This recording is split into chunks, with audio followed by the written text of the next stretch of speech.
پناہ اثرات مرتب ہوتے ہیں پنجابی زبان کی اور اپنی ماں بولیوں کی ترقی کے بے پناہ اثرات جو ہے نا یہاں سے نکلتے ہیں. یہاں اس کے اوپر جو ہے نا جی رفتہ رفتہ یہ زبانیں جو ہے نا ترقی کر رہی ہیں, کمپیوٹر کی زبانیں بن رہی ہیں.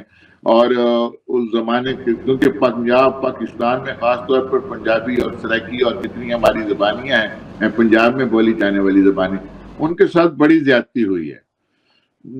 جو سندھی زبان ہے وہ سندھ میں اس کا پوری طرح سرکاری ایک سلسلہ ہے. جو پشتو زبان ہے اس کا خیبر پختونخوا میں ہے. جو بلوچی زبان ہے اس کا بلوچستان میں ہے. لیکن پنجابی اور سرائکی اور ان کے ساتھ کوٹواری اور ان کے ساتھ پنجاب میں بہت برا سلوک ہوا ہے. تو یہ مقصود بھٹ اور صابر رضا جیسے لوگ ہیں جنہوں نے اسے زندہ رکھا ہوا ہے.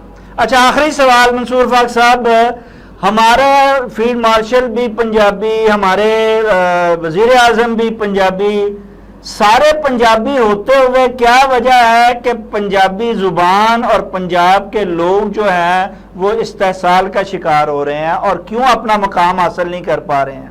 اس کی وجہ میں آپ کو بتا دیتا ہوں کہ یہ وہ قومیں جو اپنے اجداد کے بارے میں صحیح نہ جانتی ہوں, جو یونان کے ایک سکندر کو وہ جو ہے نا جی اپنا ہیرو سمجھتی ہوں, اور اپنا جو خطے کا رہنے والا پورس ہے اس کے بارے میں کہتی ہوں کہ وہ تو جناب ایک نفرت کی علامت بنا دیتی ہوں, ان کے اوپر ایسے ہی لوگ مسلط ہوتے ہیں جیسے پاکستان پر ہیں, اور وہ قومیں ان کا ایسا ہی ہے.